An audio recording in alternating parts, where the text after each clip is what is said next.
Welcome to English Podcast. This channel helps to improve your English. And welcome back to The Deep Dive, the show where we take your biggest learning goals, stack up the best research, and cut straight to the strategies that deliver results. Today, we are diving deep into one of the most exciting and, let's be honest, terrifying challenges a language learner can set. Achieving English fluency in a really compressed timeline. Specifically, 6 months. We've pulled together a powerful stack of sources for this one. Everything from academic papers on vocabulary to success stories from polyglots and really practical study guides. And the mission for our listener here is, well, it's urgent, it's intensely focused. They're coming to us because their current level, particularly in listening and speaking, it's led to a major setback. A really painful one. Rejection from critical job interview. Exactly. So this isn't about, just sounding good when you order a coffee. This is about achieving job-ready competence, real confidence. In both casual settings and those formal professional contexts, and all within the next half year. It's a huge ask. It is. And that pressure, it demands a very specific definition of fluency. Right. We're not aiming for someone to sound like a language professor who grew up in London. That's not the goal here. No, not at all. We're aiming for effectiveness, not perfection. The sources all kind of agree that fluency in this context is about communicating naturally, clearly. With minimal hesitation. Exactly. Letting your ideas flow. Think of it less like a finished, perfect statue and more like a smoothly moving river. I like that. The occasional stumble or a small grammatical error, that doesn't break the flow. As long as the message gets through effortlessly most of the time, that's the target. So the ultimate question then, is this 6-month timeline realistic? Or are we just setting our learner up for an impossible failure? The consensus is, and this surprised me a bit, it's optimistic, but with a massive caveat. There's always a caveat. A huge one. Yes, it can be done. But it requires this strategic intensity. The biggest takeaway, really, from all the guides is that success hinges entirely on having the right strategy. It's not just about the hours you put in. No. It's about prioritizing quality of engagement, not just punishing hours of, rote memorization. If you approach this like a traditional school class, you will fail. Full stop. But if you approach it like an Olympic language sprint, you might just succeed. Okay, let's start with the ambition then, because it's fueled by that very real pain of job rejection. Our source material has this fascinating Reddit thread, and it details one user's initial plan. Oh, it was aggressive. Extremely aggressive. Yeah. A 12-hour per day, 6-month English language sprint. Yeah. That's almost a full-time job and then some. It is. It's military-level discipline. And Yeah. the breakdown, it shows this meticulous, almost scientific approach, even if, we now know it's flawed. So what did it look like? The learner was desperately trying to force acquisition through pure volume. They had 2 hours set aside for a combined listening and reading technique. Oh. The goal was to take one short, maybe a 10-minute English video, turn on the subtitles, and then repeat watching that same video 12 times. The same video, 12 times a day. 12 times. The idea was to just hammer the brain with visual and auditory input at the same time. Maximum exposure. And he had a reason for this, right? It came from a past experience. Yeah, exactly. He'd tested this repetition thing 9 months earlier and found that his understanding really did increase, even for words he didn't formally know. So he believed this. Relentless exposure would just force his brain to build connections. Okay, so that's 2 hours. What else was in this 12-hour day? Beyond that, another 2 hours were just for structured reading. He was using things like the 4,000 Essential English Words series, which gives you context and stories. Right. Then came 3 hours of what he called passive listening. Ah, the background noise approach. Yep. Music, podcasts, news, all just playing while he was cooking, exercising, cleaning. He admitted he wouldn't be focused, but he wanted that constant sound bath of English. So we're up to 7 hours. What about speaking? That was the crucial output phase. He budgeted 2 hours for intense imitation, or, what a lot of us call shadowing. But taken to an extreme. To a huge extreme. He'd pick one short movie scene and then repeat the actor's lines, the rhythm, the intonation, for 2 straight hours. Wow. 2 hours on one scene. And then finally, 3 more hours were supposed to be for speaking practice, ideally finding a tutor or an academy partner. So there's your 12 hours. That level of intensity. Yeah. It tells you everything you need to know about the pressure this person is under. It does. But we have to immediately pivot to the feedback he got, the community's reaction. Which was I'm guessing not positive. It was a unanimous warning. Everyone saw the burnout coming a mile away. I mean, I can relate to that. Watching the same 10-minute video 12 times, or imitating one scene for 2 hours, that sounds less like learning and more like psychological warfare. And that's the word they used. Boring. Soul-crushingly boring. And boredom is the absolute enemy of memory retention. So the whole plan was just unsustainable. It's rooted in cognitive science. If an activity is that monotonous, your prefrontal cortex, which is where focus and learning happen, it shuts down. The brain needs novelty. It needs variety, fun, excitement. As one source put it, the 12-hour schedule wasn't just unrealistic, it was practically designed for failure. It would lead to a quick crash and potentially disgust toward the language. Yeah, if you associate learning with pain and boredom, your brain is just going to reject it. Completely. So, okay, we accept the 6-month goal, but we have to reject the 12-hour intensity. How do we find a realistic but still high-impact time commitment? We have to find that sweet spot. And the consensus from all the success stories and learning guides we looked at, it points to about 600 hours. 600 hours of focused practice over 6 months. That's the total, the minimum investment for this kind of accelerated learning. 600 hours is still a huge number. Let's make that more tangible. What does that look like day to day so you don't burn out? It breaks down to roughly 20 hours a week, which means you're looking at about 4 hours a day of consistent active practice. And we have to be really strict on that word, active. Incredibly strict. This is not 3 hours of passive listening while you're doing chores. This is time spent actively engaging, manipulating the language, producing output. 4 hours of focused work is still a massive commitment for most people. This is where that chunking strategy comes in, right? It feels like the most important tool here. It absolutely is. You cannot sit down for one 4-hour marathon session. Your brain just hits a wall, so you have to fracture it. Break it into smaller, manageable chunks that fit into your daily flow. You're turning a big project into a series of small daily habits. Exactly. Okay, so let's model a day. What could a sustainable 4-hour day actually look like for our listener? All right. You could start in the morning. Before work, maybe 1 hour of dedicated active listening. A challenging podcast, maybe with a transcript you can follow. You're activating your input systems first thing. All right. During your commute, or maybe over lunch, 30 to 45 minutes of reading. A novel, an industry report in English, something that requires sustained focus. Okay, that makes sense. Maybe a high retention slot in the afternoon. Perfect. That's when you could do 30 minutes dedicated entirely to vocabulary review, using a spaced repetition system, which we'll definitely get into that. And then the evening is for output. The critical evening phase. 1 hour dedicated to interactive output. That's your scheduled conversation with a tutor and a language partner. And then maybe to wrap up the day, 45 minutes of intensive shadowing right before bed. And there it is. That's 4 hours, but it's spread out. It's maximizing different mental states through the day. And the key, as all the sources emphasize, is consistency. 2 hours every single day for 6 months will get you so much further than a 7-hour binge once a week for 6 years. It's about high frequency, smaller doses. So once that 4-hour rhythm is set, the next question is, where do you focus that energy? Our listener is weak in listening and speaking. Right. And the sources are really strong on this point. You have to prioritize input first. That means listening. We see this echoed everywhere, right? Especially in the story of that polyglot, Zane. Yeah, his success story was a huge part of our research. He highlighted this need for an initial 2-month strict immersion phase. He realized you have to understand before you can speak. English is learned by hearing and absorbing patterns, not by memorizing verb tables. So his approach was just total immersion, listening everywhere. While eating, walking, cleaning, he started with easy material, used subtitles at first, and just actively trained his brain to hear English without constantly translating it back into his native language. And that brings us back to that crucial difference between passive and active listening. It's everything. The 3 hours of background noise while cooking, it might provide some minor exposure, sure, but that 1 hour of active listening is where the magic happens. What defines active listening then?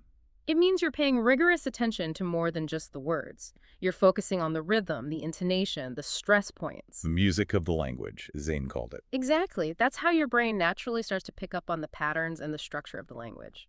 And that focus on absorbing patterns, it leads us straight into the great grammar paradox.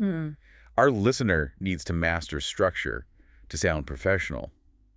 But they can't afford the soul-crushing boredom of traditional grammar books if they want to avoid burnout. So we have to embrace what we're calling the brain-friendly way to learn grammar. It's a total paradigm shift. The goal is not to know the grammar rules, it's to absorb the grammar from compelling, real-world language. We're trying to mimic how we learned our first language. We are. The polyglot Luca Lamparello said it best. You cannot learn language from grammar, but you learn grammar from language. It requires a certain amount of faith, though. Faith in your brain's own plasticity. We're taught in school that adults have to learn with conscious rules. But the research shows the adult brain is still perfectly capable of learning through pattern recognition. Our brains are prediction machines. If you see, I drink water, he drinks water, she drinks water enough times in engaging content, your brain will automatically figure out the third person's rule. Without ever needing a textbook definition. Never. Compelling, rich input is the fuel for that pattern formation. So, practically, how does our listener find that kind of material? They need to choose resources that prioritize dialogue and story over just explanation. The Assimil series was one that came up a lot in the guides. It's known for this approach where the grammar notes are just little sidebars you look at after you've already seen the pattern in a real conversation. So the rule comes after the experience. Exactly. And you only use those notes as a reference after you've encountered a structure multiple times. Don't lead with the rule. And the third thing is, you have to avoid the perfectionism trap. Right, the cautionary tale of the C2 German speaker. Yeah. This person was so high level, but they actually became less fluent because they were constantly self-checking their grammar rules while they were trying to speak. It just drains all your mental energy. It completely disrupts the flow. So the advice is stark. Focus on the joy of communication first. Your priority is getting your message across. Let the rules solidify naturally over time.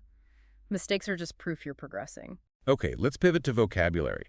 The sheer number of words you need for that 6-month goal. It requires retention strategies that are way better than just making lists.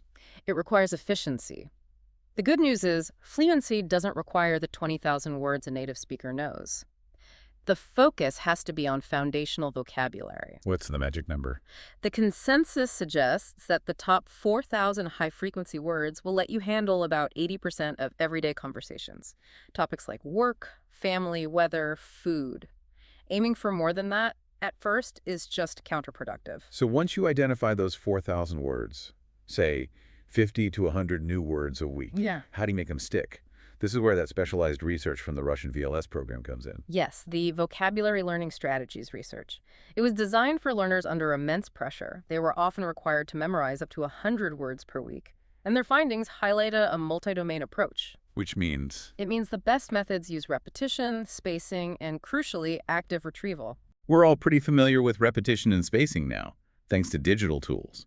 Exactly. Apps like Quizlet or Anki are basically non-negotiable for a sprint like this.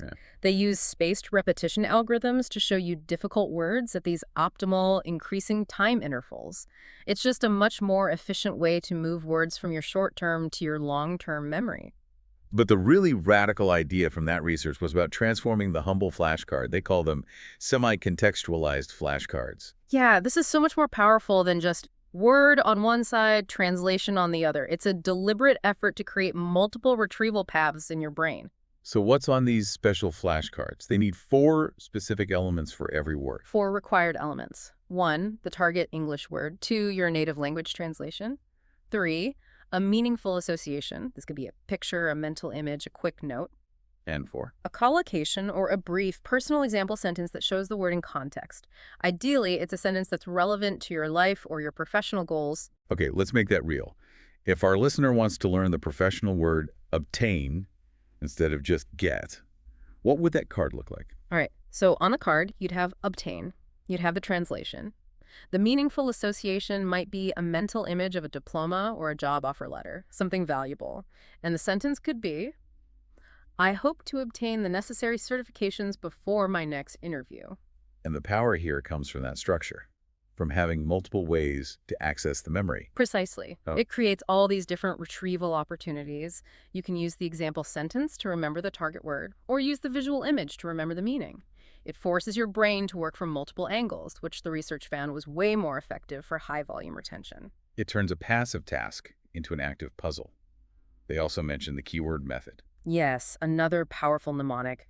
This is for the really tricky words. You form an acoustic and visual link between the English word and a word in your native language that sounds similar. You create a memorable, often ridiculous mental image that connects the two. It sounds like a lot of work up front to create these cards. It is. But the payoff is that every minute you spend reviewing is maximally efficient. You're moving vocabulary from unstable working memory to stable long-term memory through active contextual retrieval. That's the difference between learning a word for a test and knowing it forever. Okay, we've built the input foundation. Now we have to talk about output. This is the stage where our listener failed. The language was in their head, but it wouldn't come out smoothly in that job interview. This is the speaking block. And it's almost entirely emotional. It's the fear of failure. Zane's story was so relatable here. He talked about physically trembling the first time he had to speak with a native speaker. So you have to address the psychology first. You do, and the consensus advice is so liberating. It's simply, give yourself permission to fail. Every mistake is a sign that you're learning. It's proof that you're pushing your boundaries. People respect the effort. They care way more about your message and your attitude than a temporary grammar slip-up. You have to remove that social penalty in your own mind. So how do you start generating output without that paralyzing stress of a real audience? You start stress-free. The mirror technique is fantastic for this. You literally become your own speaking partner. Just talking to yourself in the mirror. Yep. Describe your breakfast. Talk about your goals for the day. Practice explaining a work concept. It lets you practice articulation and build sentences without any external judgment. Once you're comfortable with that, the focus shifts to the mechanics of delivery. This is where shadowing comes in. Shadowing is so powerful for fixing the mechanical issues that kill your confidence, like bad rhythm or intonation.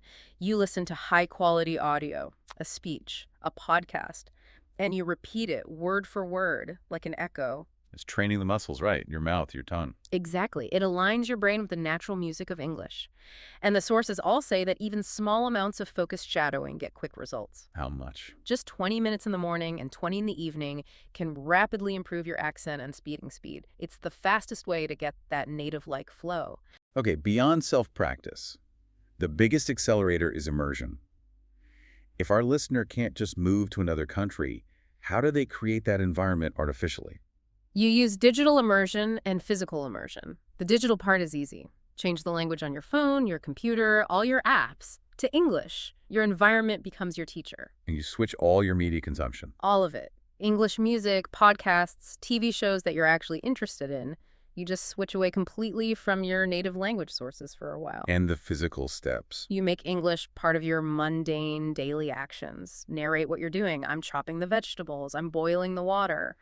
Label things in your house, the sofa, the remote control. It constantly reinforces vocabulary without you having to translate in your head. Then the final necessary step is interactive immersion, finding real people to talk to. This is where the rubber meets the road. Use platforms like HelloTalk or italki. And the key benefit of talking to someone who doesn't speak your native language is that it forces you to be creative. Because there's no safety net. Right. You have to describe things, use simple words, use context clues when you don't know a specific term.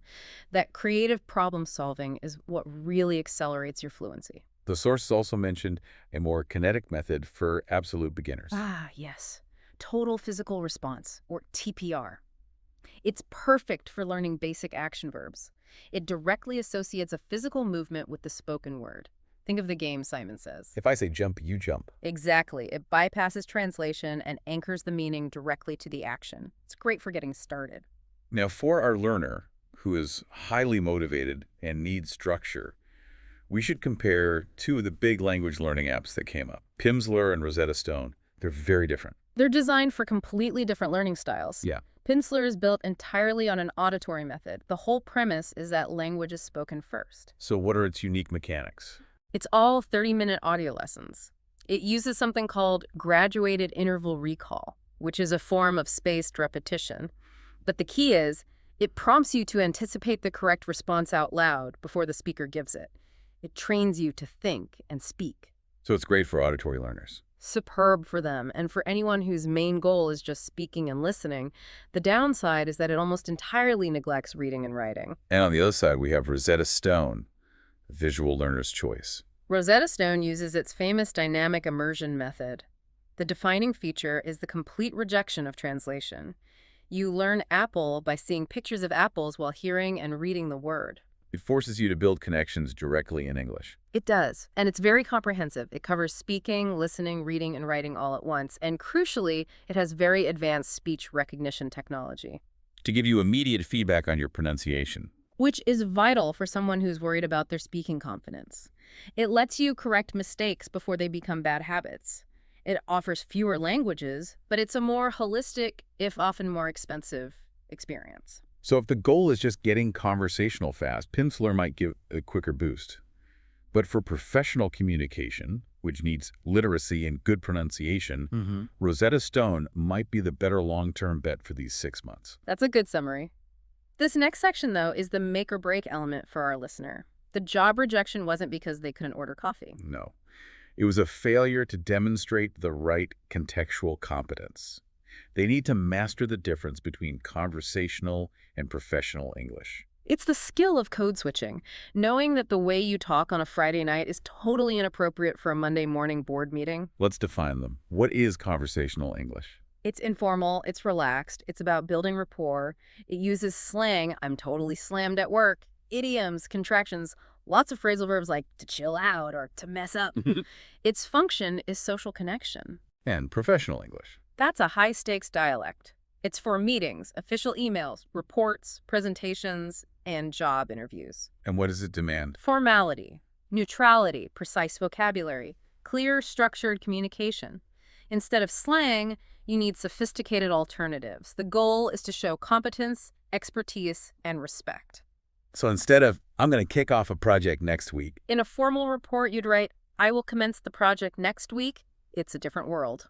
and the sources pointed out there's an even more formal version, academic English, for scholarly work. Right. But the immediate problem for our listener is the context clash. Using the wrong register just signals that you're unprepared. Using slang like cheers or gonna in a client email just undermines your credibility. And on the flip side, using overly complex academic language in a casual teen chat, I postulate we should adjourn for caloric intake, just makes you sound robotic. A big trip-up area here, the sources said, is phrasal verbs. A huge one. Phrasal verbs like look into or put off are everywhere in casual speech, but they often lack the precision needed for formal writing.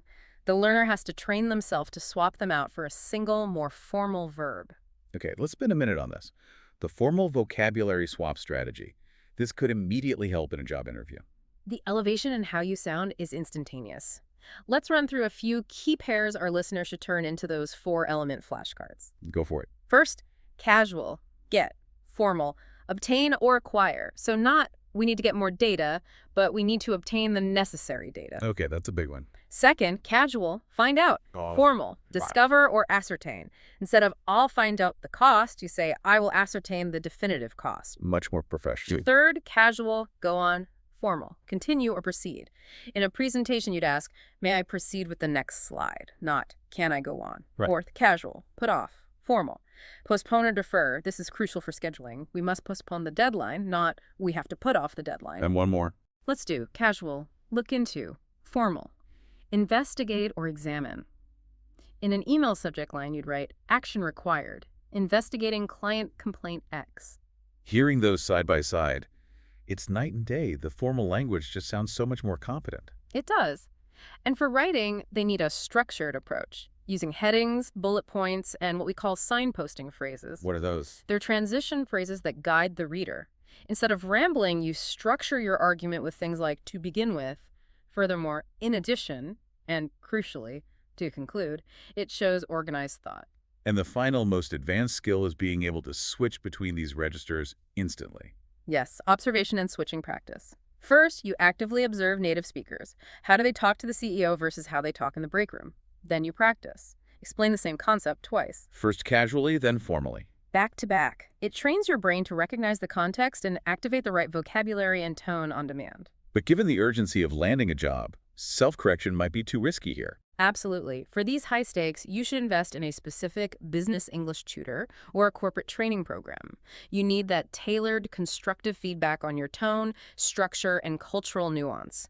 That's what turns proficiency into job-ready competence. This deep dive has really laid out a clear, intense roadmap. Let's distill the 3 ultimate takeaways for our listener. First, abandon the 12-hour grind. The key is consistency over quantity. Aim for about 4 hours of focused, strategically chunked practice every day. Second, make your learning method brain-friendly. Prioritize absorption over rules. Use compelling language input to build grammar patterns naturally instead of wasting energy on memorizing rules. And third, maximize your retention with science.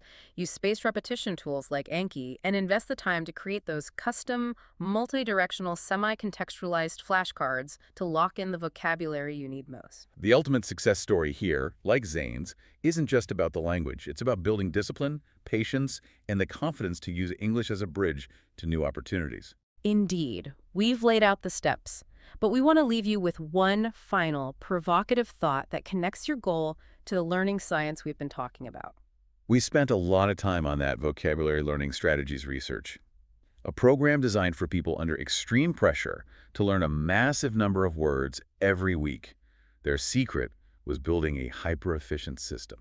So, given the cognitive load of learning English this quickly and your specific urgent need to master professional vocabulary to get a job, consider this.